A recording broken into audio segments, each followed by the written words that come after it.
এই বাক্যগুলি বলি, আল্লাহ বাঈদ বাইনি ওয়া বাইনা খাতায়ায়া কামা বা'আদতা বাইনাল মাশরিক ওয়াল মাগরিব, হে আল্লাহ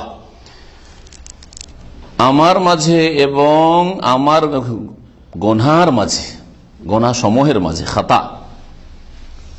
খাতা এবং সাইয়্যা, সাইয়্যা শব্দটি গুনার অর্থে ব্যবহার হয়, পাপের অর্থে, কিন্তু সাইয়্যা সাধারণত ছোটখাটো সাগীরা গুনার ক্ষেত্রে ব্যবহৃত হয়। আর খাতা মানেও গুনাহ, পাপ, কিন্তু খাতা অধিকাংশ ক্ষেত্রে বড় গুনার ক্ষেত্রে ব্যবহার হয়,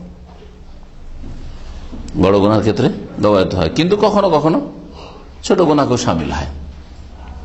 যেমন আল্লাহ তাআলা বলছেন, ইন তাজতানিবু কাবায়িরা মা তুনহাউনা আনহু নুকাফির আনকুম সাইয়্যাতিকুম, তোমরা যদি কাবিরা গুনাহগুলিতে বেঁচে থাকো যেগুলি নিষিদ্ধ, তাহলে তোমাদের সাইয়্যাতকে মোচন করব। তাহলে কাবিরা থেকে বাঁচো, তাহলে সাইয়্যাত মোচন করবো, মানে কি সাগীরা, সাইয়্যাতের তাহলে প্রয়োগ এখানে সাগীরা রয়েছে। তো খাতা বড় গুনাহকে বলা হয়, তবে ছোট গুনাহকেও অনেক সময় শামিল হয়।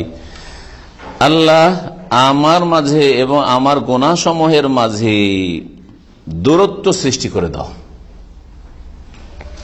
দূরত্ব পয়দা করে দাও। বাঈদ কামা বা'আদতা বাইনাল মাশরিক ওয়াল মাগরিব, যেমন তুমি দূরত্ব সৃষ্টি করেছো পূর্ব পশ্চিমের মাঝে।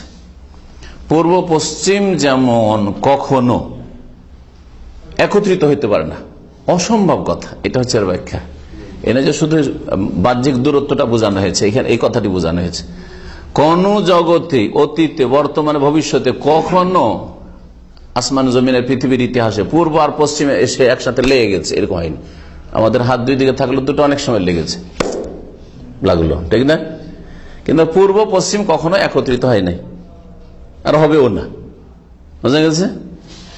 তো যেমন পূর্ব পশ্চিম কখনো একসাথে মিলতে পারে না, তেমন আমার সাথে যাতে করে আমার গুনাহ মিশতে না পারে, মানে আমাকে স্পর্শ না করতে পারে, আমাকে গুনাহ কি না করতে পারে, স্পর্শ না করতে পারে।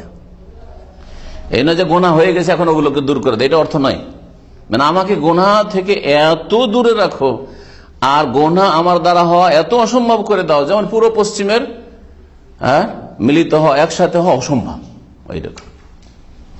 এই হচ্ছে দুয়ার ব্যাখ্যা। কামা বা'আদতা বাইনাল মাশরিক ওয়াল মাগরিব, আল্লাহুম্মা নাক্কিনি মিন খাতায়ায়া, হে আল্লাহ আমাকে পরিষ্কার পরিচ্ছন্ন করে দাও।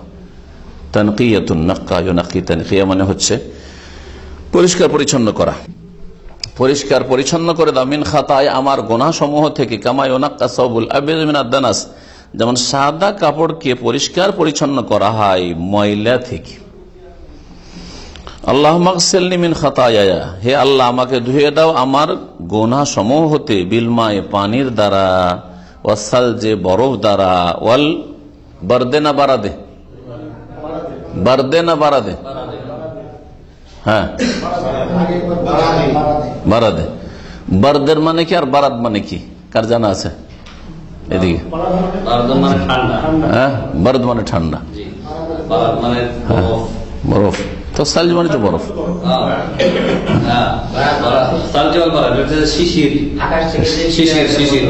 না শিশির না,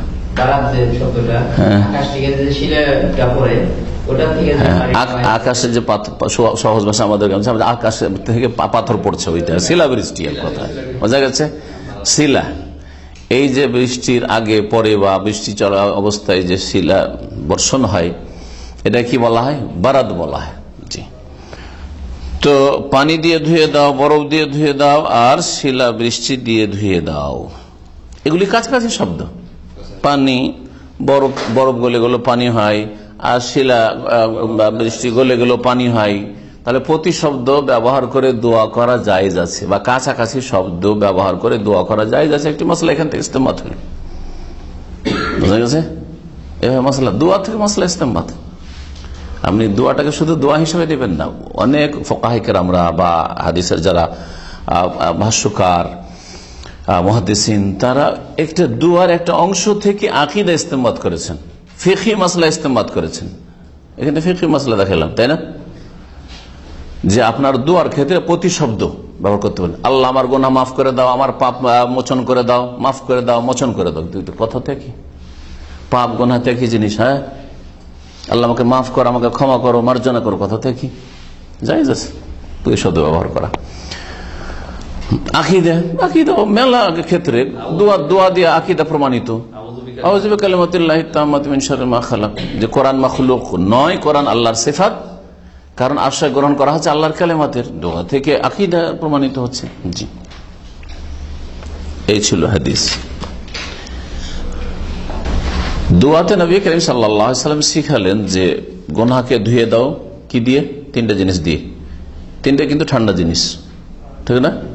পানিও ঠান্ডা, বরফও ঠান্ডা, শিলাবৃষ্টিও ঠান্ডা, ঠান্ডা জিনিস দিয়ে। অথচ আমাদের জানা আছে ঠান্ডার চাইতে গরম পানি দিয়ে বা গরম জিনিস দিয়ে যদি কোনো কিছুকে পরিষ্কার করা যায় তো বেশি সাফ হয়। তো কি রহস্য আছে নবী করিম সাল্লাল্লাহু আলাইহি ওয়াসাল্লাম বললেন না যে আল্লাহ এই গরম পানি দিয়ে আমার ময়লা আবর্জনাকে, হ্যাঁ না কি বলবেন, গোনাহ খাতাকে আমার আর ক্ষমা করে দেয়, এমন করে যেমন গরম পানি দিয়ে কাপড় সাফ করা হয়। কারণ গরম পানি দিয়ে ময়লা দূর করা হয়, গরম পানিতে বেশি ময়লা দূর হয়, জানা আছে, হয় না? ঠান্ডা পানিতে বেশি সাফ হবে না গরম পানিতে? গরম পানিতে। কি রহস্য আছে? গরম আগুন দিয়ে তৈরি হয়। হ্যাঁ হ্যাঁ হ্যাঁ,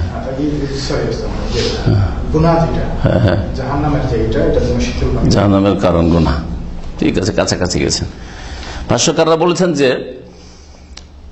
গুনাহ ও গরম জিনিস, গুনাহ হচ্ছে গরম জিনিস। তো গরমকে গরম দিয়ে দূর করা এটা উপযুক্ত কথা নয়। গরমকে যদি দূর করতে হয়, গরম হয়ে গেছে কোনো কিছু, ও ঠান্ডা করার প্রয়োজন, তাহলে কি করবেন? ঠান্ডা দিয়ে।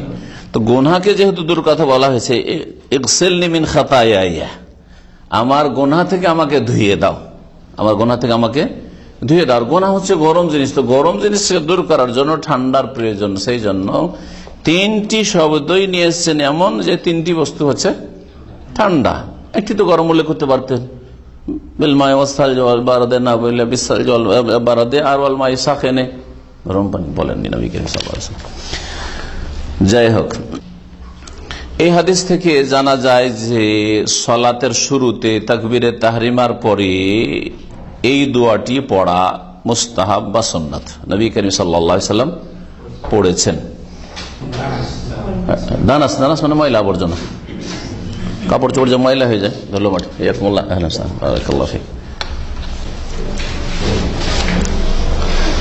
বিসমিল্লাহির রহমানির রহিম। মাসলা ইস্তেমবাত আহকাম বোঝা গেছে।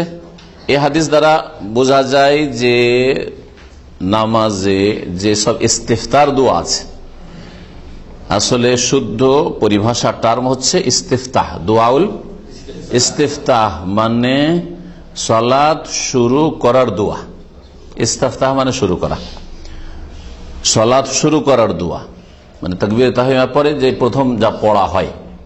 কিন্তু আমাদের দেশের ভাষায় শুধু বলা হয় কি সানা, যেহেতু যেটা তারা পড়ে সেটাতে আল্লাহ পাকের গুণগান রয়েছে, সানা রয়েছে, সেজন্য তাদের নামটাও সংকীর্ণ। একটা দোয়া ছাড়া বাকি তারা জানেও না, সুতরাং যেটুকু জানে ওইটুকুর একটা নাম রেখেছে কি সানা পড়া। কিন্তু সানার পরিভাষাটি সূক্ষ্ম না, শুদ্ধ না। এখানে কি বলতে হবে? ইস্তিফতার দোয়া, সালাত শুরু করার দোয়া। তো সালাত শুরু করা সম্পর্কে যে দোয়াগুলি রয়েছে তার সবচেয়ে বেশি সহি দোয়া বলা যেতে পারে সহিহ বুখারীর দোয়া এটি, আল্লাহ বাইদ বাইনি, যেটা সনদের দিক থেকে বেশি সহি।